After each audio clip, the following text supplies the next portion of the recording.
What's going on, Ripplers? Welcome to the month of May. You know, in the Ripple membership, we actually are talking about this month. Our theme is changing your paradigm.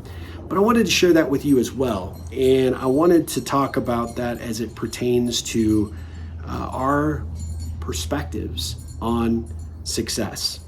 You know, as I think back, I was actually going through some old journals recently as I was cleaning out my office, and I go all the way back to a couple of years after I had become an entrepreneur and all the lofty goals and ambitions I had set for myself, many of them centered around materialistic achievement and how different my life has turned out, how changed my perspective is relative to what's important and how I equate success today at 52 versus, you know, some young punk at 24. Gosh, it seems like a lifetime ago. But the interesting thing about the paradigm shift that we often make is how we can take what we experienced in a particular situation, or by not achieving something, not following through on something that we thought we would do, or maybe even what our perspective of success was, 5 years ago, 15 years ago, 25 years ago, and how different that has shifted. But there's lessons to be learned when we look at changing our paradigm. And I think it's such an important theme for us to explore. I think it's an important theme for you as well. And it covers so many areas of our life. I was looking at it from success, but there's also the change in paradigm relative to how we view failure. In the moment when you experience failure, it feels pretty darn crappy.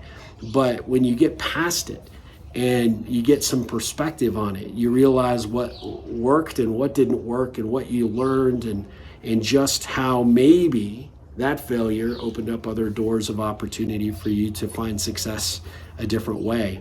And I love that perspective, because when we change our paradigm around these major events, these major things that happen to us, and we come into it with our eyes wide open, we look for what were the lessons. What did I take away? What questions should I have been asking then that I can now, because of perspective, ask today? There is so many ways that you can leverage this theme to benefit you. And I just encourage you, as you look at your life, maybe your relationships, what's succeeded for your life and what has failed, look at how you change that paradigm just a little bit, and how it's really, to a certain degree, helped inform some of what you're doing now. And maybe if what you're doing now isn't quite as fulfilling as you'd hoped it might be, that's okay. The opportunity for you to shift that a little bit and maybe change the paradigm from where you started to where you want to go, maybe that's the calling, maybe that's the opportunity. So anyway, I'm welcoming you to May. I hope that you have a phenomenal month ahead. We've got some great events that are coming up, so hopefully that you will look for those public events like the 8-Minute Ripple and a few other surprises that we'll have this month, and make sure that you participate when and where you can. We'd love to have you. And I wish you the best of May, and I look forward to creating some positive ripples with y'all. Take care, and as always, ripple on.